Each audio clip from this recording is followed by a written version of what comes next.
Welcome back to the RTF podcast, to refresh your feed so you don't have to. My name is Matt, her name is Isabella, and you're watching episode 58.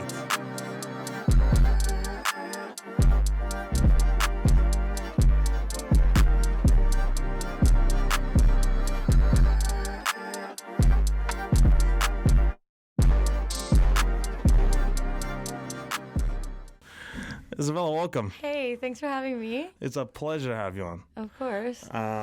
Let's jump right into it. We were talking a little bit before. Yeah. Let's talk a little bit about like what you do and your skills, and there's a lot going on. Wow, that's a lot. A lot, right? So let's get into like first like your performing and dancing and sort of like your your history before that.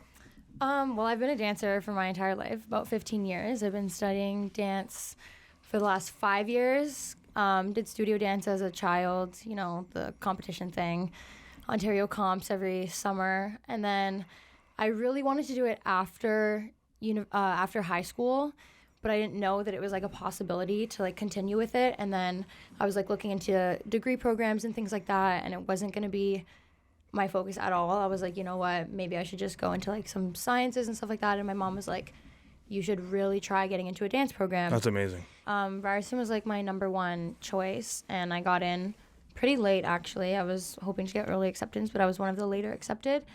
And I went there. I was super excited about it, and I ended up getting kicked out. No way. Yeah, after my first year, and it completely crushed me, and I was like, I am done with dance. Like academic purposes or like?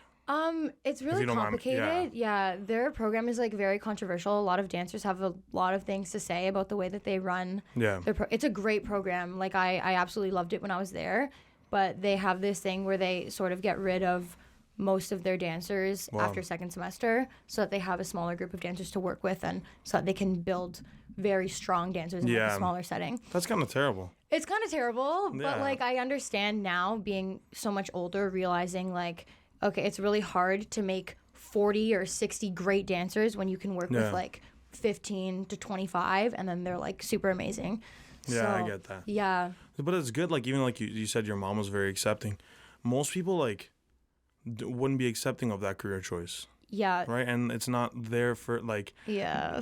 It's like talking that... Have you experienced that? You have people come to you and be like, dance, oh, you sure you're going to make money? Like people don't generally assume that like you can be successful in a way. Yeah, 100%. There's been a lot of encounters like that. My parents weren't even like fully supportive in the beginning. Yeah. Like I always wanted to do something within dance and entertainment. Like I always knew that I loved it, but my mom and dad didn't really understand that. Like when I was younger, like maybe in like my first few years of high school, when I would say like, I want to be a dancer, they would be like, well, the only thing dancers do is like dance at the club. Like you're not doing that, you know? So that was kind of their interpretation of what being a dancer was.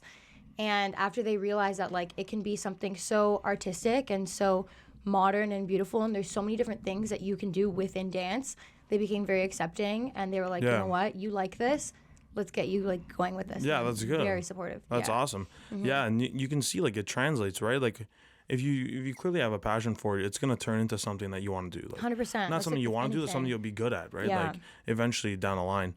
So let's get into like the Bridgerton experience. I've seen a lot of stuff before actually looking on your page. Well, from Netflix, obviously. Like there's thing, but I've seen some. A couple friends of mine wanted to go a while back. No way. Yeah, like October.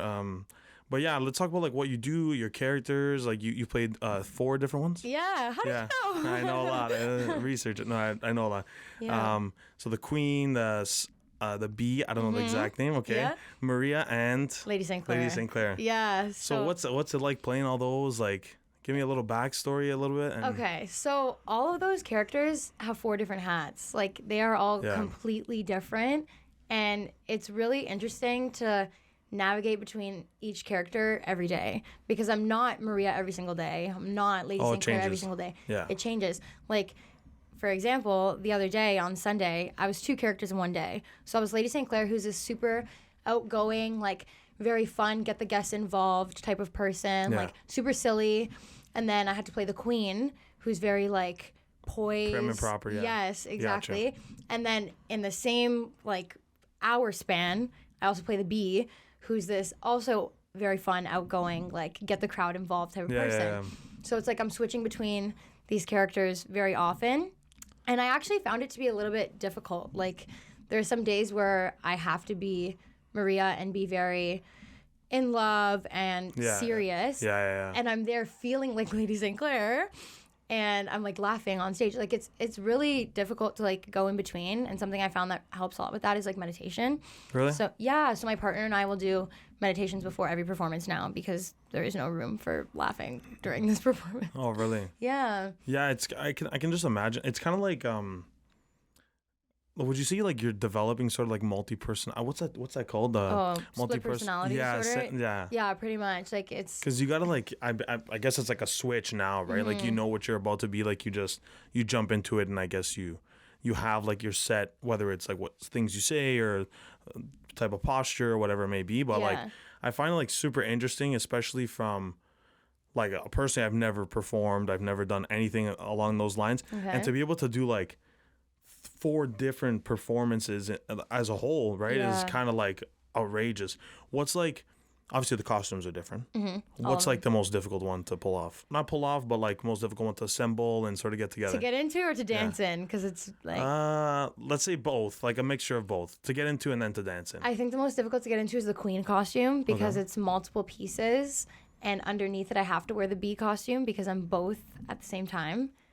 Yeah. Oh, okay. So there's like a quick change. I have like a 3-minute song where I have to take off the queen costume, be in bee costume, get onto stage in the bee costume, get off stage in the bee costume, then put the queen costume back on. Yeah. So it's like a whole like big mix. Oh, wow. Yeah. So I think the queen costume is the most difficult to get into because there's so many pieces. Yeah. But the hardest to dance in is the Maria costume. Like it's supposed. Really? Yeah, it's supposed to be easy because Maria's like the main character dancer role, and it's just like not appropriate for what we're doing. Like it's really difficult with some of the lifts and things like that. Like they do the best they can, obviously. Yeah. But yeah, it's a little like, bit hard. Like working with a team like that around you, what's like the I've seen like you've posted some stuff that you guys do like group exercises before and and like you're saying meditation. Like what's sort of like the dynamic there? Like is it very inclusive? Is it very like by time? I know we're gonna get into a little bit like the actual like experience itself, how it differs from like a regular play and things like that. But like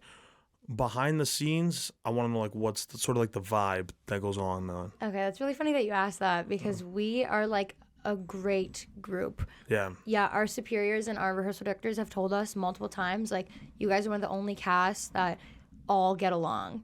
So there's 6 dancers total, and then there's like other people that are involved, like actors who do like the valet role, which are kind of like moving people on and off the floor, things like that. And we all are very, very, very close. Like that's good. Yeah, you could tell. You could tell. Like even in videos and stuff, you could tell that you guys are. Yeah, I'm really grateful because I haven't met a group of artists that have been so wonderful and so welcoming in such a long time. And it's really hard because Toronto is a big city, but it's not with this. Like you're going to an audition, you're seeing 20 people that you know, and you're all fighting for one role. Yeah. So it's really nice that like we all get to be so close and so comfortable with each other in such a short amount of time because we haven't been doing it for very long. Like realistically, it's only been 2 months, but we spend every single day together. Like in the beginning, we only had 1 day off, and other than that, it was like 12, 13 hours together every single day. Wow, so that's like the rehearsal process? Yeah. It's like I'm guessing the month of October was September. Sorry. Mm-hmm. Yeah, that was like the beginning, and then it started in October. Yeah. Early October. It was like mid-October. First week, October 6th, we had our opening. Yeah, that's awesome. So it's and it ends when? December 11th. Oh, okay. Yeah. So like, what's like your not sort of plan because you don't really know, I guess, unless you do. Oh my God, like, the what's next question. Yeah, after this? sort of, but like taking from what you've learned from this, like and like the skills you've developed, do you see yourself like doing this? Like, absolutely. Like full time, like this is you. Yeah. Like, yeah, like this as in performing, yes, there's nothing. Sorry. Yeah. Like that. There's nothing else that I want to do. Like I can't see myself working in an office. I can't see myself sitting behind a computer. Like this is it. Like I want to be on stage. I want to be working with dancers. I want to be working with other artists. I want to be acting. I want to be on camera. Like this is what I want to do forever. You say like your role now, or would you like also pursue like choreography or managing behind the scenes rather than being, or you want to be like on. Like you want to be the part of it, right? Is that your thing? I want to be the one behind, in front of the camera. Yeah, I get you. You know, maybe choreography and behind the scenes, maybe agent work or like producing. Definitely producing, something that I would love to do one day. But maybe down the line when I can't dance anymore. Like my body is just not doing that. I'm not booking a lot of acting roles. Those are things that I would consider doing down the line. Yeah, no, that's awesome though. Yeah. Like, because a lot of people like forget that, like they see someone like yourself and you guys put in like all like a crazy amount of work, and I respect that like dearly, but there's also like coming from like a production standpoint, because that's what I that's my forte. Like there's a lot of work that goes in behind the scenes, like like a shit ton of work, right? That not that doesn't get credit for, but like sometimes it doesn't. Yeah, but it goes like unnoticed in a way. Yeah. Right? Because if somebody comes there, they're paying attention to you guys, and you guys, not to get all the glory, but like to be behind the scenes is kind of like, I guess you gotta have a thrill to watch all of it unravel. Yeah. Right? Like you have to be like, oh wow, like this is, and you watch it all come together. But your partner, I forget his name. Dylan. Yeah. Okay. I just want to talk a little bit, because to me it was like a little, not strange, but the way I approach things is like, you guys do a lot of like romantic scenes and things like that, and you've definitely been asked this before, or not? Maybe. I don't know where you're going with this. So like, is it like hard, or do you ever think about like ever like getting romantically involved, and what is like the detachment that has to happen so that you don't get into that like mindset? That's really great question. Thanks. It's really difficult, honestly, I found, to separate real feelings versus this is who I am as a character with anything, whether it's like a romantic scene, whether it's a very sad, tragic story that you really need to get into. Me, myself, I really like doing the method type of acting where I tell myself that this is my life, I am this character, and I try and convince myself that who I'm playing is really what's happening. Yeah, so it's difficult to like separate the two. But with my partner, it's a little bit easier right now. He's gay, so he's he's like not into me at all. Yeah, I got And I'm not gonna lie, at the beginning I developed this huge crush on him. Oh, really? And and my friends were like, no, like you can't. That's crazy. You can't be doing this. He's literally gay. Like he doesn't want you. I'm like, I know, and it was like really sad. Oh, that's awesome though. That's because I was thinking about it, and I was like, it'd be hard, right? Like you're playing Maria, and then you're like kissing this guy like 3 times a day. It's like, or whatever it is, twice a day. It's like, okay, at one point does it be like, okay, like what's going on? Yeah, you know it's really hard. Like now, after doing this, honestly, now I understand why so many leading actors and like principal actors fall in love with their co-stars. Yeah, it's hard, it's so hard not to. You spend every day together. You're rehearsing together. You're like meditating together, like connecting your souls and like syncing up so that you guys are on the same page. Like it's so hard to not catch feelings. Or become like so involved in their life. That's wild. Yeah. I can't even imagine. Like, I can't even think about it. Because it's like, you go from like not knowing them at all to like being the one person they're with all the time. Yeah, exactly. Because there's a fine line between like, not a fine line, but there's a line between like workplace relationships. Because you definitely have people that you're like, oh, that's like a workplace. Oh, I work with this person.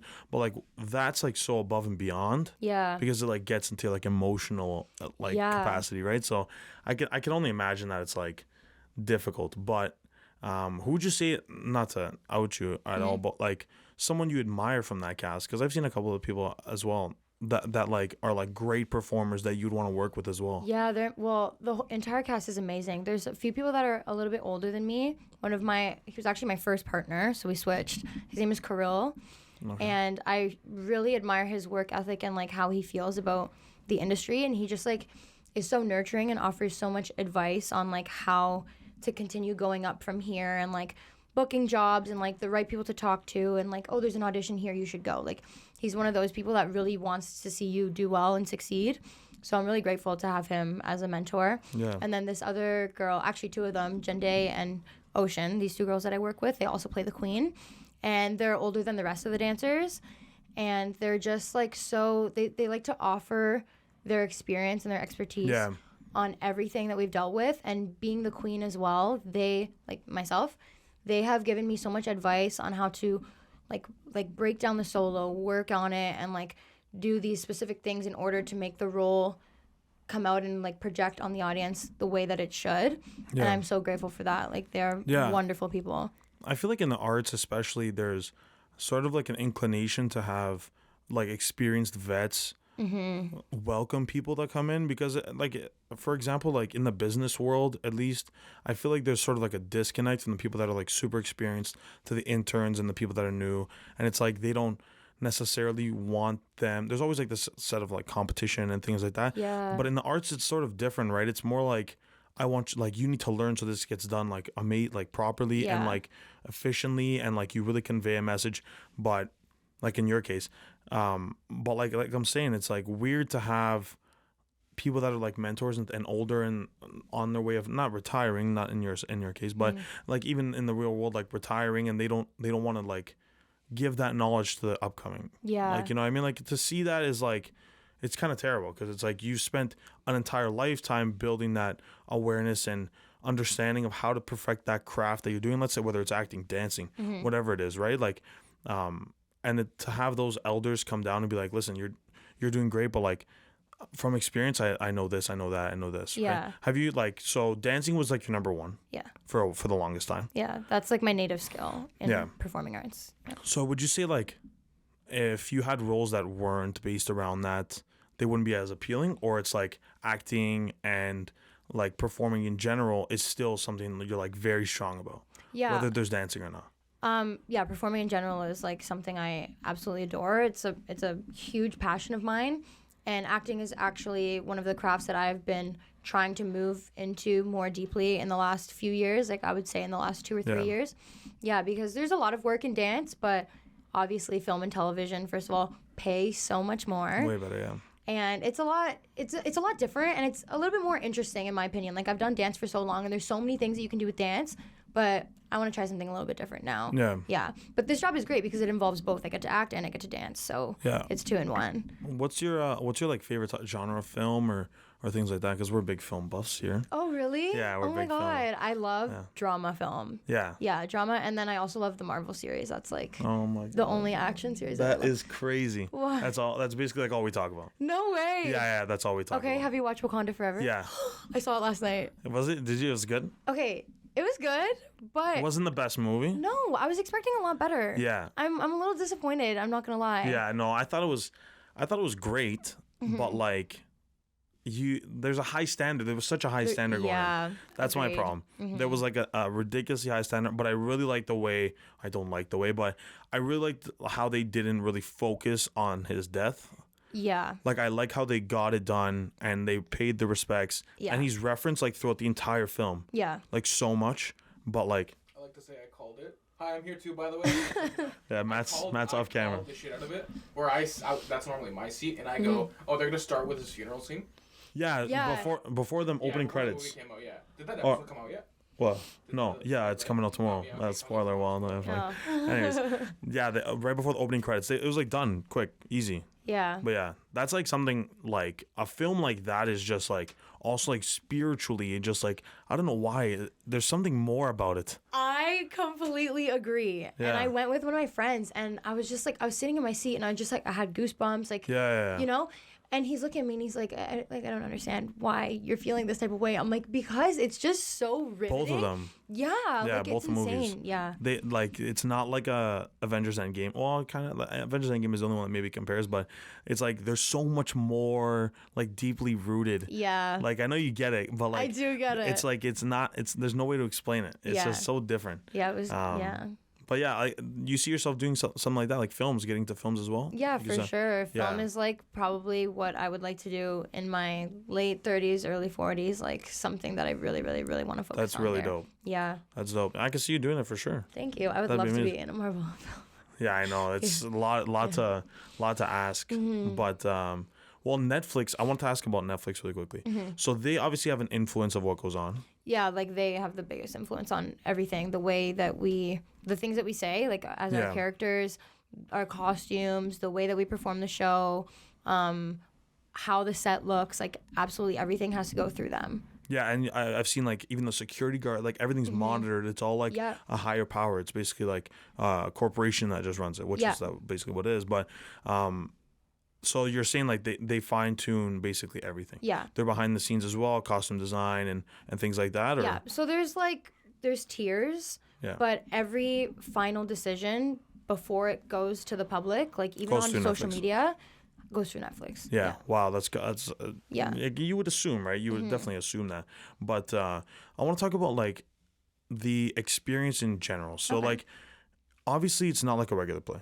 No. It's not nothing like that. No. So what's the difference? Not what's the difference, but like how significant does it make it that guests that come in, they're sort of just like they're part of it, right? It's not nothing really I've seen, and it's like so, immersive is the best word to use because like it's really like you're literally a part of it. Yeah. So how does that? Have you done plays before? I'm not too sure. Not anything like this. Like in high school, like smaller projects, but nothing. So what makes it so much more, let's say, more difficult to pull off or like make as realistic, because it's not really, you can like edit in post production. Right. There's no faking it. No. Right. It's like it's all there. How does that? I think the most difficult part is being in character absolutely the entire time, because there's not a moment where somebody is not looking at you. Yeah. You know, there's always somebody beside you, always someone that can hear you, and always someone that you're gonna have to talk to. Like, you don't know what these people are gonna say. Oh, so they speak to you as well. Yeah, like as the immersive character, so as Lady St. Clair, Lord Brooks is one of our immersive characters, you have to speak to people. Wow. Yeah, and they have conversations with you, and it's difficult because there's been people that have been like, so where are you from? And I'm like, I'm from London, England, in an English accent.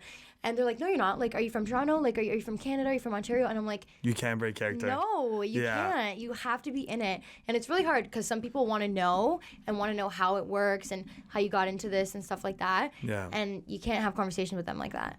Like, the whole time I got to be like, no, I'm from London, England. My name's Lady St. Clair. Like, come on. Yeah, you got to put it. Yeah, I have to keep it on. And it's an hour and a half, right? Yeah. Yeah, so that's a lot. Like, that's a long time considering is it like people like cycle through, or is it like a set number of people that come in? And for the first show we have a set number of people, and then we break. There's another show, set number of people. Okay, so it's not like people come through whatever. Okay. Yeah. No, that's sick. Like it's so different, right? Like I guess that's where like it's like the evolution has taken us through like history and stuff like that. So it brought us to now actually like live performances that you're a part of. Yeah, it's great. I really like it. I think it's a lot more interesting than just sitting there and watching a play. Like if there was a live play about Bridgerton, I'm not sure how many fans would actually come watch it. Yeah, exactly. You know, it's nice that they get to dance with us and they get to like talk to the characters and have funny conversations or have like in-depth conversations about the show with real people. Yeah, exactly. Yeah. What's kind of like the craziest people you like come across? Oh my God, there's been a lot. I believe it. Yeah, there's like people love to get drunk, so they come in and get super hammered. And you can drink there. Yeah, there's a few bars actually. Oh wow. Yeah, I think we have 3 bars. Yeah. Dope. Yeah, it's a really cool experience. No, you should come and take a look. I know. I wanted to. We were going to eventually. Yeah. Like, back in the thing. Well, December it's done. Yeah. So next couple weeks. Yeah. I'm gonna take you up on that offer. I might come by. What are you saying there, Matt? I actually have a couple questions for you. Yeah, okay, of course. Go ahead. I love questions. Kind of writing them down here. So I'm gonna be really quick because we're slowly running out of time, but it's fine. Okay. We're gonna go back to the meditation thing. Okay. I've tried it a couple times. Okay. It's a good way to like get into a certain headspace. Briefly go into like what you do, like what your focus, what your trigger is at that point. Do you like? Yeah, I'll repeat that on the. What do you do? I'll repeat that on the mic, just because I didn't get my boy Matt a mic. So like, what's your process with like meditation, and like, what do you do? Okay, so with Dylan and I specifically, we like to sit cross-legged on a mat on the floor in front of each other, and we look into each other's eyes. Oh my God! So this is like between you two. Yeah. It's not like group or no, personal. No. Oh it's wow. like Okay. So that's what we decide to do. Every couple that performs does their own thing, or person that performs on their own does their own thing. But him and I, we sit across from each other, we hold hands, and we stare into each other's eyes for like 2 minutes, not saying anything, and just connect our breathing, and we make sure like we're breathing in the same patterns, or we wait for that to happen, sync up by itself. And I try and like feel my soul connect with his, so we just kind of get on the same energy level. It's really deep. Yeah, but it's great for the performance, and it's great as an actor, because it just gets you into this headspace of, okay, this is who you are now, and this is the person that you have to trust. Like, I have to trust him regardless. He's lifting me, he's throwing me across the stage, he's catching me if I'm falling down. Like, I have to trust him. So we build this trust physically and then emotionally as well when we do this meditation thing. Yeah. That's deep. That's so deep. How many times did it take you to not laugh at each other? Honestly, the first time we did very well. Really? Oh wow. Yeah, you took it we serious. were with a coach though. We had an acting coach with us, and she was like, "Okay, let's do this," and we were like, "Okay," and then we did it, and it worked great. Like, we performed very well, and we just felt like you can feel when your partner is not in it, and Oh, they really? can feel when you aren't. Yeah, like we've had moments where we're on stage and I'm like, he is not here right now. Like he's either counting the music in his head, he's thinking about the dance steps, like he's not with me. Yeah. You know? So we I get feel that. it and we feed off that energy from each other. That reminds me of like I don't know why, but like you've watched Avatar before? No, I haven't watched Anyways, it. they do like this soul they do like this soul bonding thing as well. It's great. Like I highly suggest it. Yeah. Just for life in That's general. wild. It's And like also yeah, go ahead. Also like I wanted to that reminded me. So like preparing, like you said, you get into like method style. In when you're preparing for a role, preparing for a different thing. So you've done acting obviously other than this. Yeah. So for that, I want to know like how difficult as well as the audition process, because I've spoken with a couple actors as well. My buddy Adam Lupus has been through acting. Yeah, I know Adam. Yeah, okay. Yeah. So he's in the mix of it as well, and different agencies and like the audition process, and like how difficult is it actually to get gigs? Because I know it's for the longest time it was like there's a stigma behind it that's like the most impossible thing. So it like fluctuates. There's been periods of time where I'm booking, but then 6 months goes by and there's nothing. Yeah. So it really depends on what's going on in the city and what auditions are nearby, who people are looking for, if they're looking for pilot episodes, if they're looking for recurring characters, supporting roles, if it's commercial. Like it's very spread out and it's very different. And I was freelance for a very long time, so I was doing everything by myself. Wow. Yeah, and there's a whole bunch of different platforms that you can use in order to find work. But I will say that it's so much easier with an agent because they're just doing all of that like behind online. the scenes. Yeah, they're doing it for you. Like they're finding jobs that fit your look description. They're finding jobs that fit your skill set. Like it helps a lot to have somebody that's like working on things for you.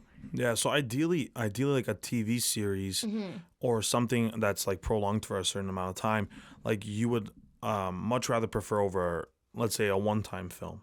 Although films do get a lot of exposure, it's like the big thing. I feel like even from a production standpoint, it's like I'd rather be involved with a TV series that has the possibility to go 5 seasons, which is like a lot longer, or like rather than a film, like a single film. And do you agree in a sense, or? For me, when it comes to that, it kind of like I look at like, okay, what fits me better as an artist? Am I gonna do something that pays more, but I don't like that much and doesn't fit what I do or what I've studied or what I'm worth just because it pays more? Or am I gonna do a passion project that pays a little bit less, works for a little bit less time than the other one, but makes me feel fulfilled as an artist and makes me feel like I'm doing my job and I love what I'm doing? So it depends. That's crazy. That's crazy you say that. Not a lot of people can say that, right? Not a lot of people. And I had my friend Jay on last week or a couple weeks ago. We all preach that like as well. It's like fulfillment is a method of payment, right? So it's it goes beyond just getting the paycheck, right? Yeah. If I'm absolutely miserable doing it or not having the best time, it's like you can only pay me so much to do that. Right? Exactly. After a while, and then like you're saying, like passion projects. Have you been involved with sort of like short films outside of? I haven't. I haven't had the opportunity. Okay, so well, we'll speak after the podcast, but there's a lot of like short films and indie films as well are like on the come up. Oh yeah. Right? Like 100%, and I've seen the most of them. So I want to ask you, like, do you see that as like an way to get into the film industry, or do you not even plan on getting into that sort of, not plan on getting to it, but sort of like a branch of your career? Because I like some actors I spoke to as well, friends of mine, they're sort of like, when I speak with you, it's like performance, dance, vocals, like actually like the whole 9 yards, right? Like a triple threat. Like, I guess, right? That's what they call it. But like some people are like really narrowed and focused on just acting. Right. That's not really, well, obviously it's a lot on their plate already, but like just acting. You see yourself for sure getting in all those things, or that's a loaded question, but it is a loaded question, but I would love to answer it. I would love to be a part of indie films and work with, or short films, and work with people that are just doing this because they love it and they want to go somewhere and they're working with their friends and just like having a good time and like creating. Like it's so important to love creating in this industry. Otherwise it's not going to go anywhere. Yeah. If you don't love what you're making, if you don't love what you're writing, what you're saying on camera, it's not going to be successful. So I would love to be a part of that, just because the vibe with those group of people is so genuine. Yeah, it's different. They just love it. Like, it's so different than working with people that are here because they want a contract and they want to just keep going and like work and make money. Like, it's such a different vibe. Yeah. So yeah, I would totally. I get that. It's like, I speak with a lot of filmmakers as well. That's just because that's my group. That's like the people I talk with. Whatever. Hook me up with some of those people because I would love to be involved. Yeah, they. So when I speak with them, it same like you're saying, like creating and that style of like really inspiring. I think it goes hand in hand with like filmmakers, like writers, like everyone that's in the process. Yeah. I feel like everyone's trying to convey a story, and then like maybe it may not be their story, but like it's so important to have every single aspect of that come to life. Like example in Bridgerton, like if like you're saying, like even like your partner, you can tell when he's not there. Yeah. So when one piece isn't fitting in the puzzle, it's like, like you're able to tell, right? And I actually really commend you for being able to like stay in that setting, because it's difficult, right? And have you guys had like people that dropped off? You don't have to name anybody, but like people that haven't been like, okay, I can't, or no, surprisingly. Wow. Yeah, everyone has stuck with it from the beginning, and we're doing great. That's awesome. Yeah. I guess after like all that rehearsal, it comes easier. Yeah, right. It also it's a great gig. It pays very well for a theater gig, so everyone is like super grateful to be here. Dope. Yeah, that's awesome. I'm super happy I got to talk to you today. Yeah, me too. I think we're gonna end there for today. Okay, cool. Thanks so much for coming. Of course, we're gonna do it again. That was episode 58. Check out all of our links in the description: our YouTube, TikTok, Instagram, Twitter, all is down below. Keep up to date with our shorts, our reels, our TikToks, everything. We post all content on all platforms. That was episode 58. Isabella, thank you again. Thank you. Of course, you got producer Matt on the keys for us. That was episode 58. Refresh your feed so you don't have to. Peace out.